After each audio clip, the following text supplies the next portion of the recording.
This podcast is proud to be part of the TalkSport Fan Network. TalkSport. Powered by fans.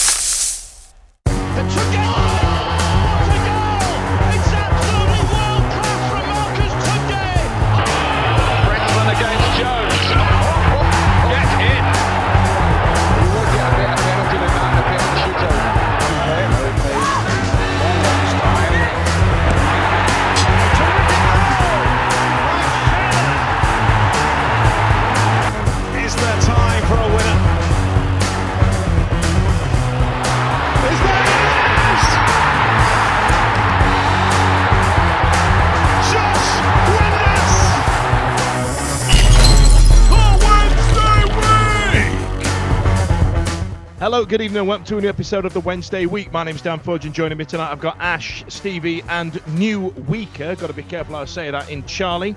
Tonight we'll be talking about our League Cup win, if you can call it that, against Stockport County and our first poor showing against Hull City in our first away game of the season. Is it time to panic yet? Are the possession stats flattering to deceive? Is Xisco finding his best formation lineup still?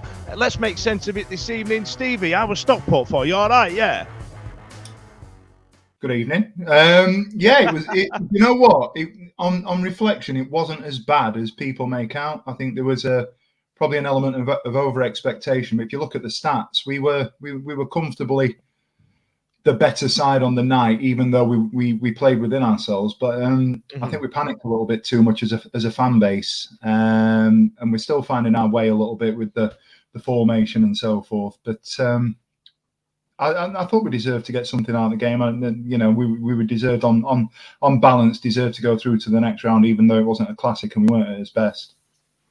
Mm-hmm. Well, it was a win in the end. We'll make sense of that in just a second. Now, Charlie, just before I come to you on your first link, I'm just going to pop something on screen there. I'm just going to read it out to you. It says, if you somehow pull this shit off, I will name my first child Mark the Pittsmore Owl and get an Aussie owl tattooed over my own face. Ash, what do you think of that, pal? Well, I think it's quite admirable. I think she's done well there. I mean, there's not many of us in the world that dare to adorn ourselves with one of the finest mascots ever. But hey, fair play. I mean, I'm not too keen on Mark as a name myself, but I'm sure your daughter will grow up lovely.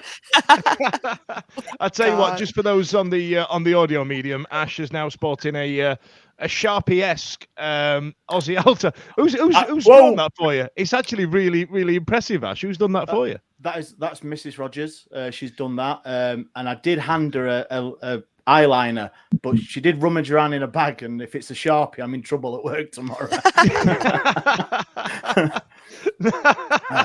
Now, Charlie, listen. I mean, welcome to the show. Welcome to the nonsense that is the Wednesday Week. I mean, Stockport County should have been an easy ride, right?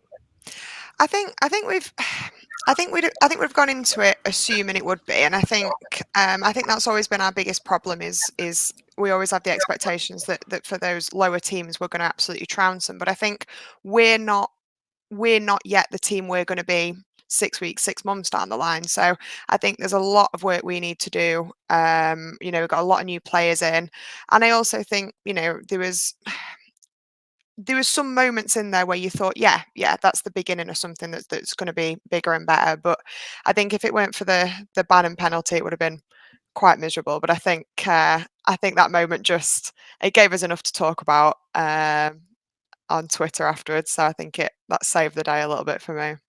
I mean, when you look back at the games we've had in terms of pre-season and in terms of the Saints game where they passed it to death around us and stuff like that, there wasn't really much to shout out about. I mean, I went all the way to Spain to watch us, tot it around a bit.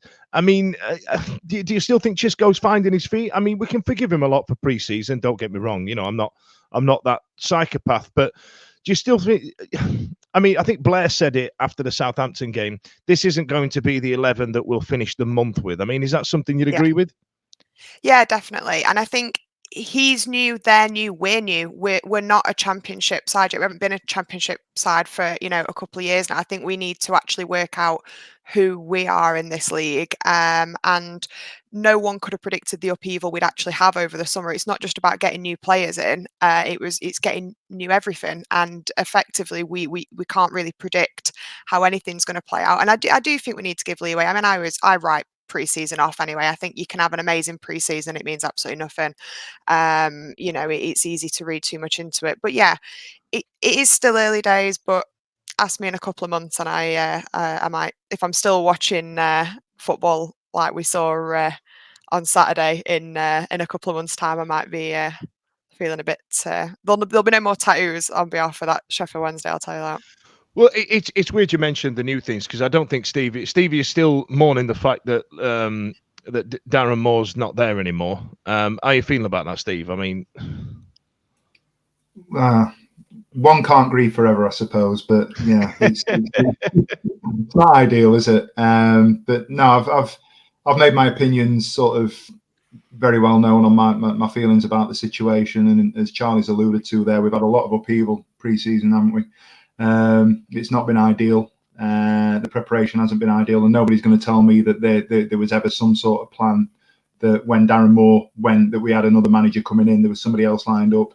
I know we're a couple of weeks on from needing to talk about it, perhaps, but I don't think Xisco was probably front and centre of any sort of recruitment strategy that Chansiri might have had, and that's no slight on Xisco. I think he's, for everything that's going on in and around the club at the moment, I think he's swimming upstream a little bit, isn't he? That seems to be the perception that I've got, and I think the majority of people with any sort of rational thought in their head, and even though those negative people on social media that are talking about the club at the moment, the fan base that are saying things aren't right, there's not many of them moaning about Xisco, even if we don't agree with the formation that he's playing or the things that he's doing. And I find it quite dour, to be honest. I'm not a big fan of one up top. I don't think the way that we're setting up is right at the minute.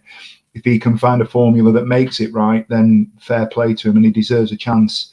And he certainly deserves more than, even though I didn't enjoy my Saturday, or we've got reservations about Stockport and pre-season, he deserves more than the time that he's had at the moment to try and get things right. Will he get it right? I'm not sure. Does he have enough charisma at the minute to keep a fan base on side? Probably. But things need to start moving, and they need to start moving fairly quickly. Absolutely. Now, Ash, I'm going to come to you, my friend. How's the posh sheets working out for you? I will refrain from saying anything because I've been accused this week of swearing too much on this podcast. So it's wasn't. Yeah, I know. Yeah, I don't think I'll be sat there much longer. Put it that way. Oh, yeah. All right. But you try stuff, don't you? Yeah, it's because of Stevie. Because I'm about 3 rows back from him. Yeah. Oh, is that where it is? Now, I tell you what, let's get into formation now. According to most, Backinson put a bit of a shift in against Southampton. Came on as a sub for Volks at Stockport. We had Valentin start over Patterson, and Big Dom came in over Diaby. I mean, it weren't a classic, were it? But no. It's the only game we've had where we've had the majority of the possession. Yeah, I think it was everyone expected him to make wholesale changes. Lovely, thanks for that, Dan. Oh, I forgot actually. So on the bottom of my mug it says I'm a TWAT, and I wore it once. I used this cup on a Zoom call at work during COVID, so that's nice, isn't it? Sorry, Ash, go on. No, just put me off a little bit there. I mean, getting him in stride. No, I think that the choice for Stockport, I think everyone would have picked that or knew there were seven new signings all started, which is going to be, it's going to take some time to gel into. You wouldn't have expected whatever system he chose and put out there for them players was going to be hard work. And they did make hard work about it at Stockport. And I tweeted out, I think during the game, that they took a photo of their fans. I tell you what, before I talk about some of their players, oh my God, just over 2,000, I think it was, Stockport on a Pue Tuesday night. That was, and they said they never stopped singing. They did, but they actually, when they sung, which was for 80% of the game, It was fantastic. So big shout out. I know we're massive in Stockport, Dan, so I thought I'd give them all a shout out. But now I got no real complaints, to be honest, about Stockport, apart from paying 15 quid for an adult ticket. I'd rather it being 10 and 5. But you can't have everything, can you? Like I say, new signings. I was interested to see Masaba. I was because obviously he had that little bit of a cameo against Southampton, and for that I think he made 2 runs. Sorry, Ash, I just lost your audio there. You were just saying he's had a bit of a cameo. Masaba, number 45, dropped in at right wing. Ash, sorry, mate. Start again. Yeah, all right. Is that better? Can you hear me now? I think it was more internet issues than microphone, pal. All right. Apologies. I need to put 50p in the meter. Sorry, Dan. There is that. I just thought I was interested in seeing just how obviously League 2. They are fancied in League 2, I believe, as well. So they're not bottom of the 92 type of team, are they? They're going to be up there. And I thought they played well, Stockport. And I thought it was just difficult for us. Like you said, we did have possession, which is something we haven't had for the last, obviously, 2 league games. Was it 43%, I think, in 2 games we've had? Something ridiculous like that, which is awful. And like I said, I thought Patterson did all right when he came on. And it was just there was signs of what Xisco wants to do, and just little. But it's gonna, like Charlie said, it's gonna take time. But Charlie and both Stevie said you can't expect. I know it's the league. You want them to hit the ground running, and obviously Ipswich have, and that's who we're gonna compare ourselves a little bit. I know they spent a lot more money than us, but they're one of the ones who came up with us. They've hit the ground running. We haven't yet. And we'll get onto the debacle that was Saturday. But Stockport, I think we deserve the equaliser, but obviously they would have been gutted, absolutely gutted for that. Again, we've pulled it out in the 97th minute, last kick of the game. Backinson, which again for Backinson, he came on and he did all right, even though it was just a 10-minute before the end. He came on and he seems to be don't get me wrong, he's not a world beater difference over the pre-season, but he seems to be adapting himself a bit better to Xisco's what he wants him to do. So yeah, and the goal was scrappy. And our penalties I forgot that it went straight to penalties, so I was like, oh god, I've got like extra time, but no, penalties straight up. And I'm not unhappy about that, if I'm honest, in a League Cup game. You kind of like, oh, thank God for that, because the half an hour extra time is a little bit painstaking in it sometimes. Stevie, I'm going to come to you because I want you to tell me about Fletcher. We had an uncharacteristic dropping of Windass, played 4-4-2, and was it a good opportunity to try that out? In that type of game. It's Ash has alluded to it, hasn't he? I went into Stockport, and we mentioned on the chat after the first game of the season, the Southampton game, or it might have been just before, we were talking about who's going to the League Cup game, and I was actually really looking forward to it because I thought this is a great opportunity for all these new lads that are coming in, the goalkeeper coming in, weekend off, Valentin, Delgado, the 2 centre halves, Fletcher. When they were never going to be blooded against Southampton in the league. So, you're thinking League 2 opposition, although lost in the final to go up, they could have been playing League 1 football this year, this season, if it had gone the other way. So it was, it was a good test for us to see where those boys were.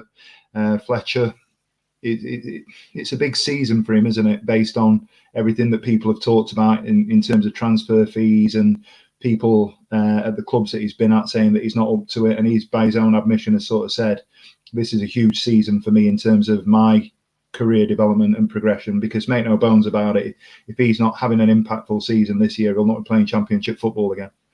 You look at where he was. Sorry, Steve, I don't think he was meant to play, was he? Smith ill?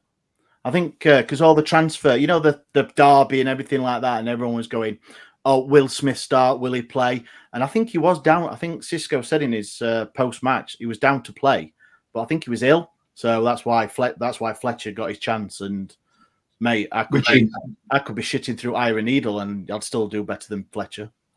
Mate, you know what? That lasted 14 and a half minutes. I do. You did really well. You did really well. You did. Is regardless of the circumstances, you'd like to think that he's going to come in, home ground. And I think it was almost like he was in and he put himself about a little bit. But you see those the energy levels that just go like that straight away. He's come out flying and then kind of gone like that straight away. And all of a sudden it was just, oh, is this Fletcher then? And, I've not seen anything of him against Stockport, and certainly not on Saturday when he came on that gave me any sort of belief that, this guy's going to be any better than any of the players that we've released at the back end of last year. And if we're talking about potentially seeing somebody out the door in Smith, or if anybody else is going to go on, I don't think Fletcher's necessarily an adequate replacement for anybody that we're bringing in. He's not lighting my fire. I think what you mean there is Boxing Day batteries. So obviously Christmas Day, fly out the box, dead by Boxing Day. So I think do you know what, Ash? I was going to call this episode to Hull and back, but I thought I can be funnier than that. And dead by Boxing Day ain't the worst name. I'll let you do the artwork. Now, Charlie, listen. This podcast is known for being the Cameron Dawson fan club. So in goal on the day we had Vasquez starting, saved a couple of penalties. Did you see enough from it prior to Hull? Did you see enough of him to make you think, do you know what, this guy's got something? I liked what I saw in the shootout, but then you're always going to be a hero in that, aren't you? Like as a keeper, you're absolutely under the spotlight in something like a penalty shootout, and so I must admit I'd not really got my eye on him as much sort of earlier in the game, but it's a tricky one. I think it's harsh on Dawson. Like I am a fully paid up member. Well, listen, it was lovely having you on the show. I'm sorry. I'm sorry. Don't listen, Charlie. It's just Dan. It's not. I tell you what. Did you see it? I set Twitter on fire. You got on Friday night dinner. You were out of it. I was. It's tricky because if you look at us in League One, Dawson was for the most part our first choice. But then actually prior to that in the Championship, he often he wasn't number one. But then to be fair, fuck being too fair. Vasquez is more of an unknown. So you've kind of got there's a little bit of I can see it from both sides. I'm not saying Dawson deserved to get dropped because of anything he'd done, but at the same time, they're both kind of a bit unproven at that level, and so I can see the tell you what it is for me, Char. Right, so during that pre-COVID season, he was rubbish. Right, he dropped his ass, and that was a Championship season, right? Yeah. So and then we shipped him out to Exeter, and then we've played League One football since he's been back. So everybody was going, oh, these clips are from ages ago. No, these are from the last time we were in the Championship and he was at the club. Have a day off. Now, do I think he came back a better goalkeeper having had a confidence-building season with Exeter? Absolutely. He did come back a better goalkeeper. Do I think he's the finished article? No. But we treat him like he's a kid, like he's like 22 years old. Geezer's 28 and he's 6'3", and he got lobbed off of Marvin Johnson's back in one of the biggest games of the season. Now, what I did in response, I played a video on this show last week of like, I was doing it a bit tongue in cheek. I wanted to gauge a reaction, a bit of Adrian Durham radio show there, and I had this video ready, and there was Joe Cran and Rob Statton's podcast. They wrote, Rob Statton specifically said, I don't understand why Cameron Dawson gets the pelt as he does. And well, here you are. Here's a video. Is something that explains it really well. And then the abuse I got. But my favorite one was, yeah, but he's one of our own. And like, listen, when players do well and they're one of our own, Liam Palmer did well last year, fit as a fiddle, had a really good season, right? He was one of our. I will cheer that all day. I will go, do you know what? He's one of our own. That's great. It doesn't mean that he gets a carte blanche for mediocrity. So if he plays shit this season, we're all go, it's okay because he grew up near my fucking nanan. I don't give a shit. Do you know what I mean? It's not. We've got benchitis though, haven't we? Whoever's not playing is who we think we should be playing. So Absolutely. I didn't realise how many Marvin Johnson fans we had until Twitter this week. Everyone's like, "Oh my god, that's why we've not been doing because we've got." And who else? What didn't play? Oh, he did. Well, that's where we've been going wrong because you know. And you just think, you know, it's always whoever we draw. It'll be, oh well, if we'd have had Dawson, we wouldn't have lost. It's that kind of thing. Whoever's not in should have been in. And at the moment, we've got so much. There's so much new. There's so many new players that we've got to rotate in that we've given them 2 games, 3 games. You know, if you count the cup, we've given them no time at all to show what they can and can't do.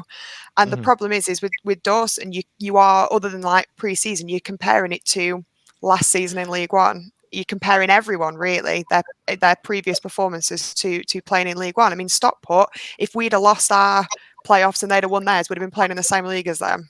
So, and if Minan had wheels, she'd be my bike. Go on. I saw something. I can't remember. I would have said the guy's name on Twitter, but he did go into the Dawson and Vasquez debate, and he said it's totally different. I get this because like Man City, but Pep went into Man City, and as soon as he went in, Joe Hart was gone. So there was something that he'd seen before, or the way that he wanted to play, which now we know is looking like a blueprint for a lot of teams to play. Play out the back with your keeper, Edison, good with his feet, and I think that's what Xisco may have thought. He said, "Look, I want to do this. I've obviously brought Davis in for a reason, and at Stockport." There were 3 times that he pinged it, twice with his left and once with his right, out wide, straight to the player. No complaints at all. Whereas we've seen Dawson overhit them many a time. Yeah. So I do think that, yes, I've got splinters in my bum. I'm not against Dawson. I'm not for him, but I can see why, if Xisco is doing this, is because he wants to play a certain way and doesn't fancy Dawson. Dawson might be absolutely shot-stopping extraordinaire in practice, in training, but because of the way that he wants to play, or Xisco wants the keepers to play, he just don't fancy Dawson for playing it out, his feet. He may be good at crosses, he may be good at shot-stopping, but he just can't do what the manager wants the team to play. And it might just be an element of that. But anyway, we came out, 4-1, 4-2 penalty winners after a 1-1 draw against Stockport County. The Owls progressed to play the Aidan Flint Derby, or the Forestieri Fight Club, against Mansfield Town in the next round. So there was a signing during that week, wasn't there? We got Momo Diaby. I'm pretty sure I kept the tune there. Well done, me. Not got much to add. I'm excited to come and see him in. Don't know much about these players. Let's just make sure that they get the warm welcome that they deserve. Now, sorry, Dan, just on that, he is like a couple of the other signings we've made, is an unknown. He's 6.5 foot. He's a big central midfielder, defensive midfielder that likes to pick up the ball. And me and Stevie spoke at the Stockport game about the need of someone picking the ball up and just making advances. You know, like Iorfa's done many times from right back, but someone in the middle. And I think we said like Delabishiru, on the very rare occasion he did it. Now, don't get me wrong, like that, he did hurt teams by doing it, and he had that impetus to drive. So I'm hoping, and don't get on, I know nothing of this guy, only what people have put on Twitter, you know, with the stats and things like that. So I'm hoping he is this sort of guy, because for all that we've got Byers, Bannon and Volks in the centre midfield, we don't play the formation that those three are good for. Yeah, anymore. And they're not. I mean, Byers came on and obviously against Hull, and he had a bit of an impact with the assist for Smith. But there's no dynamic person in there. Like I said, 6.5 foot, pick the ball up and drive at their midfield. Because the games I've seen this season, midfield has been a bit lost. So for him to come from Portugal, like I said, I don't know anything of the Portuguese league. I'm really blind, so obviously I can't comment as much as I always do on here anyway. But hey, it's meant. What did we say? 8 or 9 players through the door, did we say? And that's what we got. Yeah. Yeah, that's what we've got. So he's on. And it's the new manager's signings as well. And it looks like I hope we stick with Xisco just to see how these signings pan out, because I'm worried that given how volatile Chansiri can be, that he won't see Christmas. Do you know what I mean? And I feel that would be a shame, but there's got to be an absolute arse drop in a form to cost a man his job inside 3 months. Now, listen, let's move on. Stevie, how was your weekend? What did you get up to Saturday? Yeah, it was nice. We had a nice little venture out to the Humber. It was East fantastic. Coast massive, mate. Can I tell you the pre-match that I had to go through? Always. We've got time tonight, haven't we? They get in the car. Me and the little one. Most people that listen will know that it's me and my daughter on match days, but I go with my friend, and because there's 6 of us, we go in 2 cars. So he goes one side, I go the other. We meet up at venue, sort of thing. I've got 10 minutes before the Humber Bridge. Molly's had a late night. She's had a sleepover, so she's dozed all the way through. Wakes her up for the Humber Bridge, and the moment that I've woke her up, she's gone, "Oh, that's big, isn't it?" She says, "Is that bigger than the one we saw in London?" I said, "Yeah, just a bit, Tower Bridge." And then she's gone off again. And as she's gone off, I've looked down and I've gone, "Oh shit, I've left my wallet at home." So I've had to do everything. Everything on Saturday was going to be cashless, Apple Pay.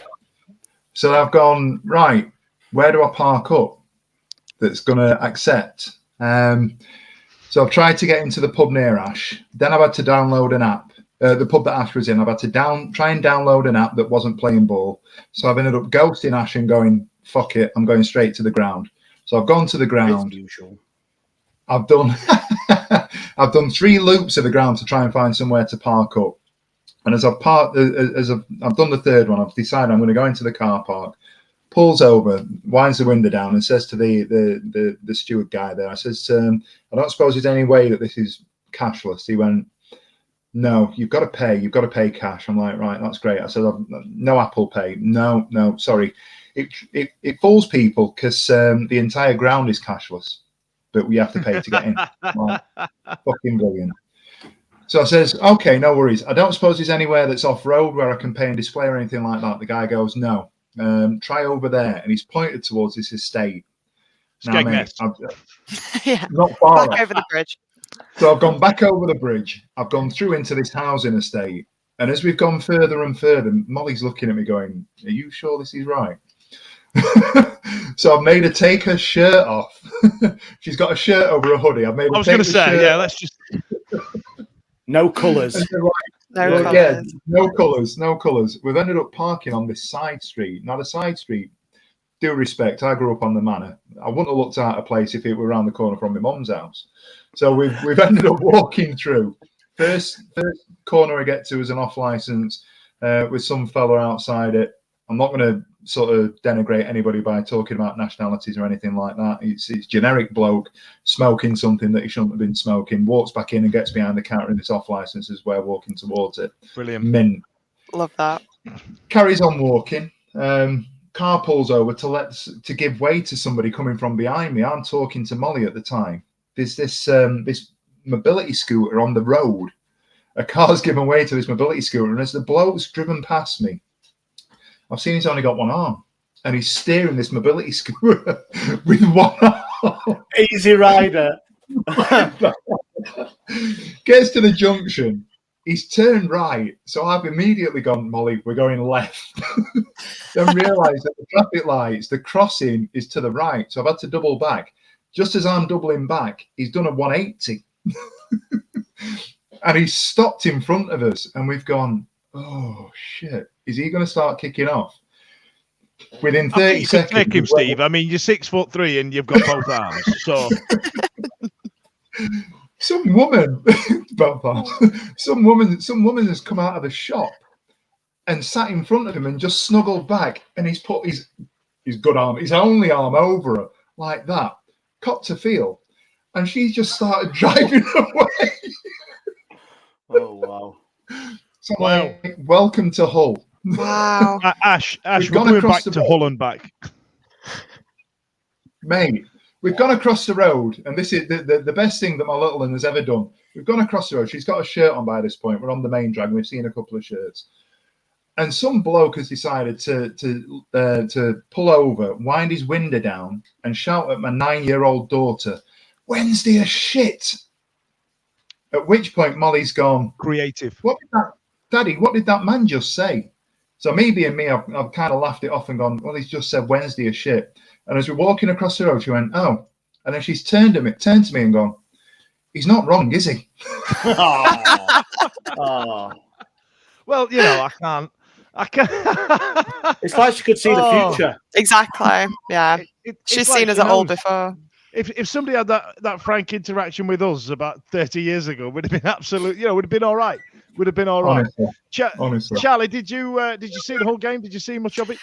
Well, I did. Do you know, I did something I've never done before when watching it. Is at one point I turned it off.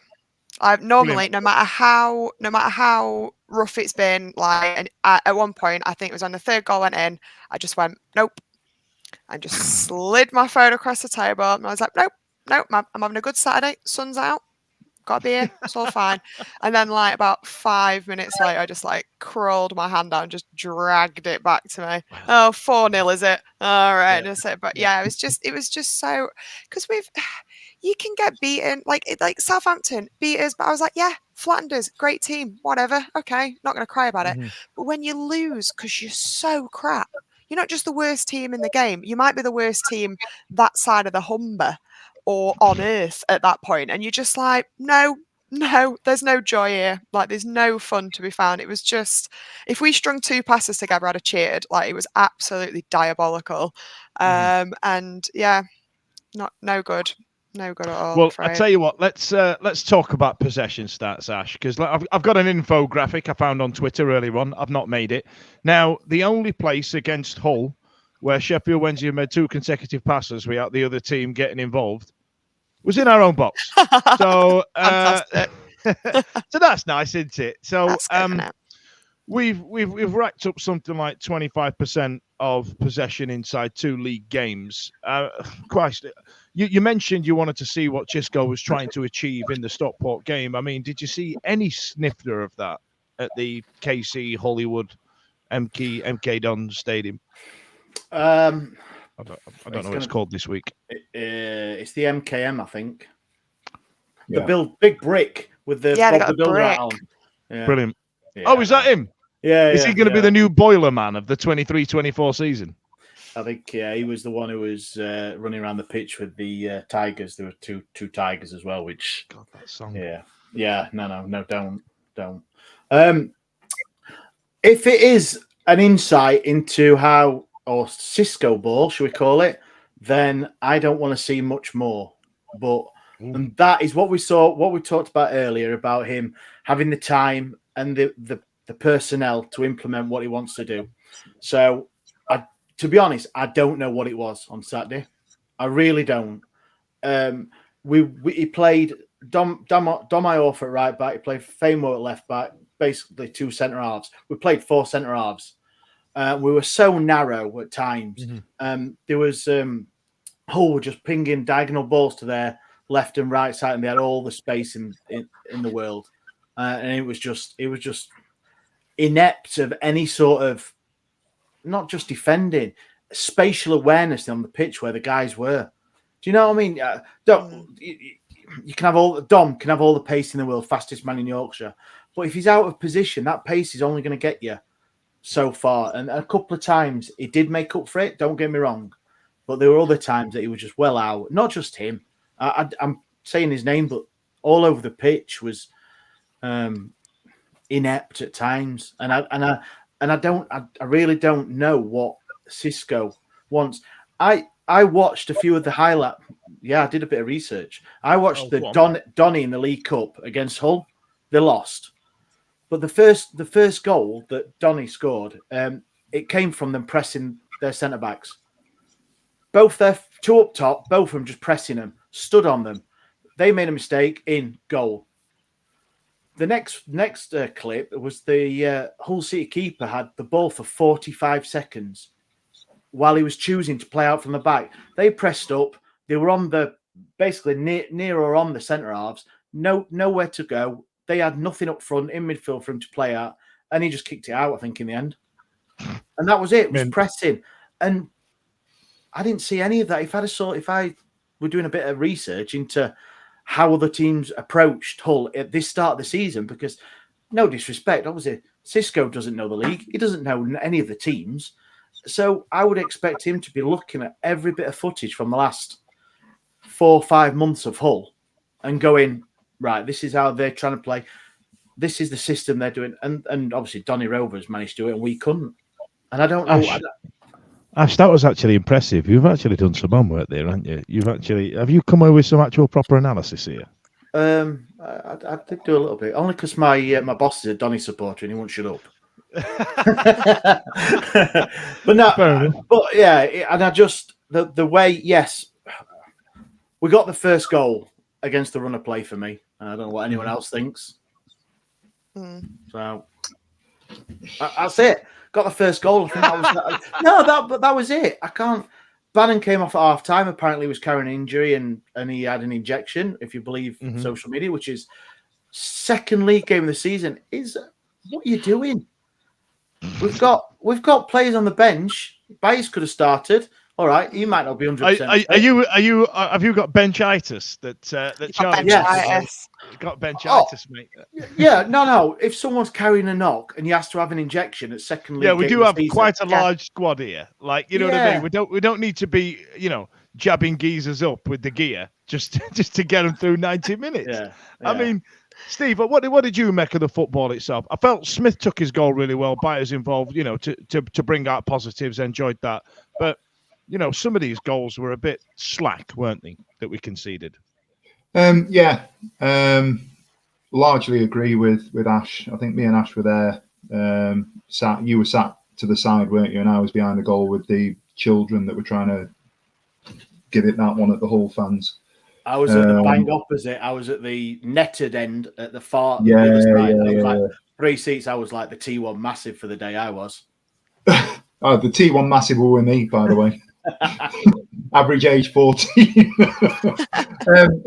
It weren't a great watch, and after Southampton, I think Ash said it very well, whether it be on the chat or on last week's pod or whenever it was. Hull are the sort of side that you want to be going in there. They're not Southampton, so Hull would be the team that you want to sort of use as some sort of yardstick, if you like, some sort of indicator as to where we are. And for all the possession, and I know that Ashley's saying that it was against the run of play, I didn't think there was a significant amount between the two teams. I just didn't think first half that as comfortable as they might have seemed that they were very good. I never worried about that ball that went out to the left-hand side over Iorfa's head. I never worried that he was going to put us under undue pressure or anything like that. I thought Iorfa actually played quite well first half. I think he's been the standout player at that back line for me. For Maywell, fine, but I take your point. We need fullbacks. They're not fullbacks. They're not going to advance us down the pitch, and the trend at the minute is to talk about that advancing through the thirds and getting us up the pitch. We're not setting up to do that at the minute for me, and I think that's the problem when Ash talks about not closing down there, but playing that high press. That worries me because we're sitting back and we're allowing people to come onto us, and if we don't know what we're like and where we are with it, allowing players to come and break us down. The goals that we conceded, if you actually do a little bit of analysis, they've all been relatively preventable because we don't put enough pressure on the ball out wide. We don't put enough pressure on the ball outside the area. That's a problem because it's allowing people too much time to get the ball into the box and into those danger areas. We've talked already about the goalkeeper. The big difference is he's very good with his feet. Dawson isn't. He's not got the shot stopping of Dawson, has he? Mate, that second goal right behind me. You watch that second goal back. I'm thinking, why have you not chucked something at it? And the Stockport goal, I've only watched it back again tonight just before we jumped on. I'm looking at it, I'm thinking, if you make an attempt to move, somebody said at the time, he's not even tried to move for it. I'm not saying he would have saved it, but that second goal, I'm thinking I'm having, if you look at it from the angle behind the goal, the second goal on Saturday, from the edge of the area, the guy touches it, the Tufan touches it out his feet with his studs, and he just curls it. But you look at where Vasquez is stood, he's stood to that right-hand side, and I'm thinking, if you throw yourself at 6'6" or whatever size you're supposed to be, there's a chance that you're getting there. And he don't look interested in chucking himself about. He'll shot stop when it's coming towards him. Yeah. He'll chuck himself to ground, but that one up there he didn't want to know about. And that's 2 goals that were conceded like that. I don't necessarily blame him for the third goal where he's got his hat trick, because that's gone through and he's unsighted there a little bit. But that second goal I worry about. The fourth goal is mate, that's a mistake. It's a bollock. It happened. You know, and at that point the game's gone. So I don't worry about the fourth goal. I disagree that, and I know that we've talked privately, me and Ash. Ash thinks that Gregory should have been sent off. I disagree with that. I think it was a penalty. I don't think it was violent. I can't believe people were going, "Oh, this a penalty?" It was absolute stonewall. He nacked him. Oh, Charlie, you don't agree? I just think, what's he supposed to do when he jumps up? He's not looking at him. He's up for the ball. It's a bit reckless. It's careless, but it's not. It's not. I mean, I think you'd be hard pressed not to give it when their players come away spouting loads of blood. If that had been against us, I'd have probably been saying different. But I do wonder how much that penalty did knock the sting out of our game a bit, because I have to agree. First half, I wouldn't say there were no in it. Like, I don't think we looked anything special, but I don't think they did either. Even when they were pushing forward, there wasn't a lot of threat there. And I think our goal did come from a nice little bit of attacking football. I think suddenly it was like, oh, okay, maybe this is what managers after. Like, but then second half was like we'd never played football before, and it all just completely fell apart. And I think with Vasquez as well, he seems quite stoic, like he's quite perhaps like clinical in goal, like but he doesn't look very brave. Like, he doesn't seem like he'd be someone that's going to literally throw his body on the line, which I'm sorry, I do think you need in a keeper, especially in games like that are going to be scrappy and you've got shots flying. I think you need someone that's just going to say fuck it and just launch himself at something. We can't deal with that European, oh, it's clearly going in, I'll just stand there and watch it. It just looks shit, doesn't it? You know what I mean? It looks shocking, especially when you're getting battered as well. Like, it's one thing, like, if you've got a worldie coming in and, you're more likely to break your hand than you have save it, fair enough. But, it's like Steve was saying, like, you might get an hand to it. You might get a face to it. Doesn't matter. Like, you're a keeper. Your job is to lob yourself about the place, and at least to be fair, when I was being quite facetious with Cameron Dawson through the week on the interwebs, I put that goal in there where it hit the post and came off Cameron Dawson's head and went back in. That really annoyed me at the time. And but he threw something at it. All right, he threw something at it and it went to shit. But there's been times where he has thrown himself at it. And I feel like in terms of goalkeeping, based on what we've seen so far, you know what I mean? This isn't going to be a line in the sand for the season. I feel like Dawson's a better shot stopper. And I've never had an issue with his shot stopping as a keeper. But as a footballer, if you will, I just think he's a big lump, and I don't think it's his fault. I think he's been coached like it's 1994. I don't think we've had that distribution. I don't think we've had good distribution a keeper for a while. To be fair, I mean, even when we used to have Westwood in, like, he frequently, he'd be booted into the sun, and I think potentially, is it easier to coach a bit more of a reckless edge in a keeper who's a bit more stationary than it is to coach better accuracy of kicks in a keeper that, do you know what I mean? Like, I don't know how it'll be interesting, and maybe you need different keepers for different teams. Like maybe that's the difference. But I think we missed someone who was willing to kind of put their body on the line against that, even if it's just a less humiliating scoreline. Well, yeah, that'd have been nice. Go on. Just one other thing on that.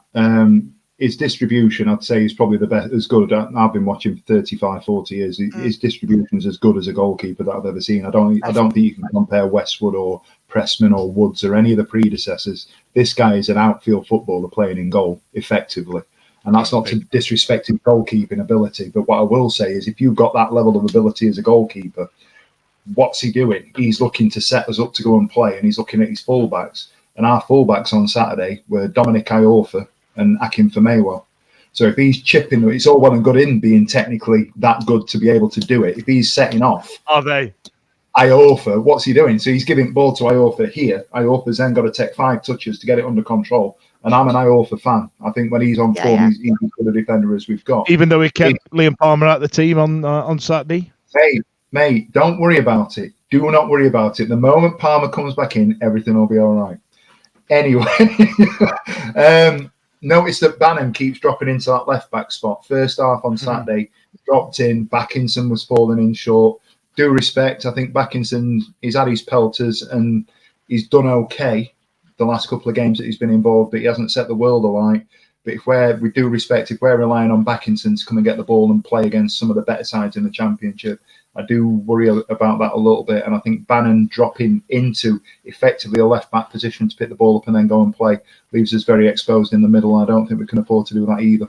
So there's things to iron out there. That is something I think Xisco wanted, because Volks did it exactly as soon as he come on at half time. He did exactly the same. He dropped in the left back position, so it was something that tactically that's what Xisco wanted from his midfielder, Bannon or Volks. So you've got to feel sorry for Marvin Johnson, though, right, Ash? For what? Yeah, you have. We've seen on Twitter this week, and mentioned it in the chat before we started. Charlie said about didn't realise how many fans Marvin Johnson had.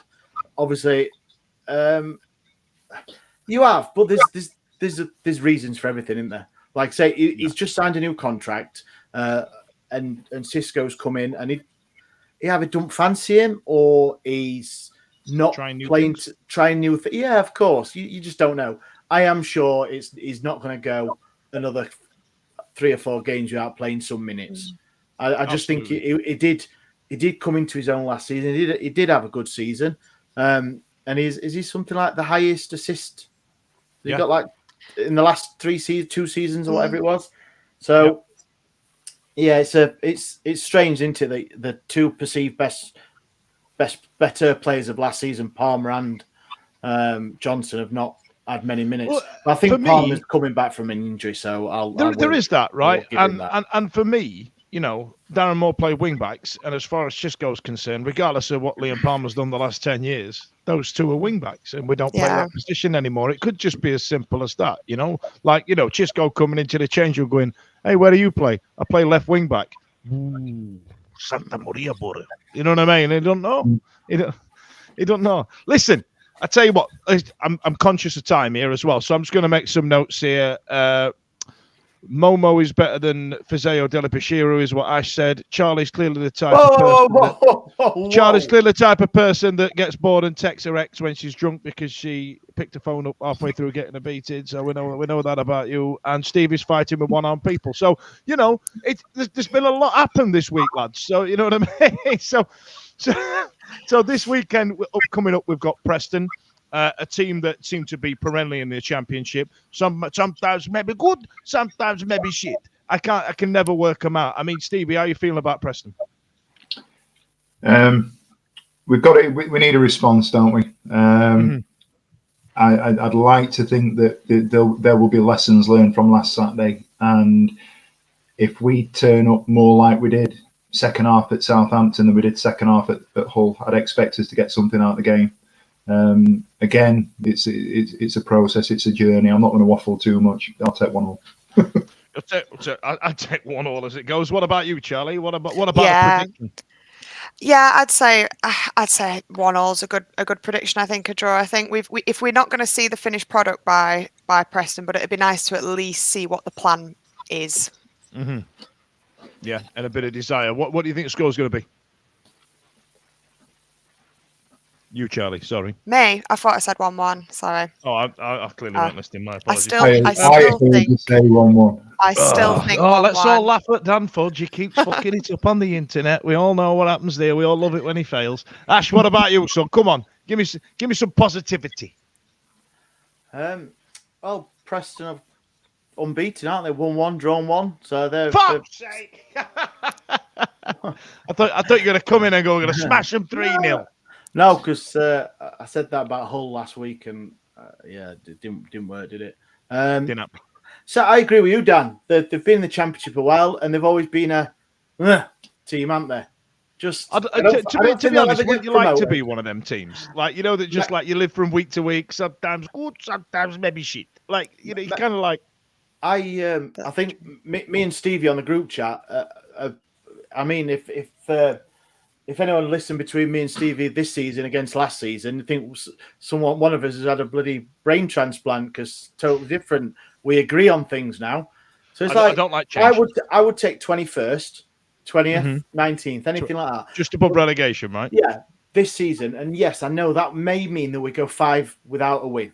That may mean that we drop a few points at home to, I don't know, let's say someone shit, Rotherham. Mm-hmm. You could have picked anyone. Don't you do a podcast with a Rotherham fan on a Friday? Maybe on a Thursday. Yeah.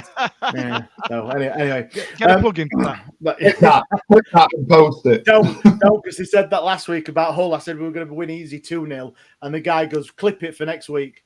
Guess what? I got at 5:15 on Saturday. Ha ha ha! I clipped. See you next week. See you next week. Yeah, that time. So now they're on, but like I said, they're mid-table, and that's what I hope we will have for 2 or 3 seasons. A bit of stability on and off the pitch. So I'm taking the piss out of Preston a bit, but it seems they have got their stuff together off the pitch and on the pitch. So it's going to be a tough game. But I do hope, and you're all going to laugh. I think we'll have a 1-0. I do think we're going to. I'm going for it. I am a changed man. I am positive. I think. I was going to say, new background, new beard, new outlook on life. Yeah, that's it, mate. Yeah, that's it. I love it. I love it. Listen, I think I've actually written 1-0 myself. To Wednesday. Yeah. I think we might try and shut them out and then see if we can stick one in, which we are capable of doing now. It's actually we are starting to get some ugly goals. But listen, that's we're right at the end there. Tonight we've been heavily linked with, and I need to get this right, Yedi Gassama from Paris Saint-Germain, young player going to come in from loan. Paris Saint-Germain want to get him some minutes. 3-year deal. Wait, we're not getting him on loan. No, 3-year deal. Up to £1 million in add-ons, and my in the know sources, Twitter, obviously. Oh right, I was going to send a strongly worded message to @Chansiri on Instagram. So I'm glad you interjected there. If I'm honest. Like we said, like I said against about Diaby, don't know anything about the lad. Or the headlines are he signed from Paris Saint-Germain, so that's the headlines, isn't it? And you're thinking. He's got to do something, but until he hits the grass in Sheffield, which next week I'm assuming he's going to, if he does sign, that is. Don't know. He's 19, and he's going to be raw. So, but Paris Saint-Germain youngster coming in. So brace yourself for a 2-year ACL injury, ladies and gents. Thanks a lot for joining us. In the meantime, man, down. Any other business? Business? Have you got other business? I've got shit to do. Go on. You're plugging the raffle, aren't you? Well, he's obviously not. He's not. He's obviously not. He's asking Plug you. The raffle. Plug the raffle. Plug the raffle. Plug the raffle. Oh, yeah. You'll see on all our social medias, we are running another raffle for raising funds for our community thing. So see our Twitter and Facebook, and it's £1 a chuck. And it is going to be drawn next week, I believe. So to win a signed poster, or signed print copy of a great photo of painting, should I say, of Bannon and Stockdale. So yeah, £1, just £1. You lose them in locker at gym, don't you? Quids. So I've been told anyway. Hands at Valentine's, mate. Hands. Valentine's, banging. Right, listen, thanks a lot for joining us. Do get involved in the raffle. It is a great prize, and I must admit, I'm sorry I forgot about it. Ladies and gents, thanks a lot for joining us. Big thanks to Ash, Charlie, Stephen, management, Dan Fudge. See you later. This podcast is proud to be part of the TalkSport Fan Network. TalkSport. Powered by fans.